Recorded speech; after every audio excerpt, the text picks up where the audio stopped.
దేవుడైన యెహోవా ఇశ్రాయేలు ప్రజలను మోషే ద్వారా ఐగుప్తు బానిసత్వం నుండి విడిపించి కనాన దేశమునకు తీసుకువెళ్తున్న మార్గంలో ఇశ్రాయేలీలు ఈ అరణ్యంలో చావడానికి మమ్మల్ని ఎందుకు తీసుకొచ్చారు అని దేవునికి మోషేకు విరోధంగా మాట్లాడారు.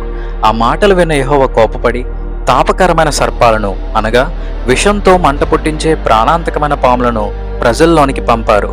అవి కరవగా అనేకులు చనిపోవడం చూసి మిగిలిన ప్రజలు భయంతో మోషే వద్దకు వచ్చి, మేము యెహోవాకును నీకును విరోధంగా మాట్లాడి పాపం చేశాం, ఈ పాములు తొలగించమని యెహోవాని వేడుకోమన్నారు.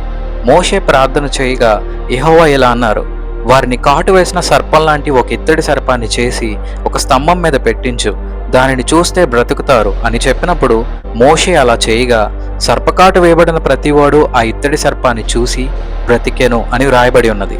యేసుక్రీస్తు ఇదే సందర్భాన్ని జ్ఞాపకం చేస్తూ ఇలా అన్నారు, మోషే సర్పమును ఎలాగ స్తంభంపైకి ఎక్కించాడో నేను కూడా సిలువుపైకి ఎక్కాలి. అనగా ఇశ్రాయేలు ప్రజలు వారికి ఏ సర్పాల కాటు వలన చచ్చని స్థితి వచ్చిందో అదే సర్పరూపంలో ఉన్న ఇత్తడి సర్పాన్ని చూస్తే బ్రతుకుతాము అని నమ్మి చూసి బ్రతికారు. అదేవిధంగా ఏ మనుషుల శరీర పాపాల వల్ల మరణం అందరికీ కలిగిందో అదే మనిషి శరీరంతో సిలువు పైకి ఎక్కిన దేవుడైన యేసుక్రీస్తును చూస్తే బ్రతుకుతాం అని నమ్మిన వారికి నిత్య జీవము కలుగుతుంది. ఆమెన్.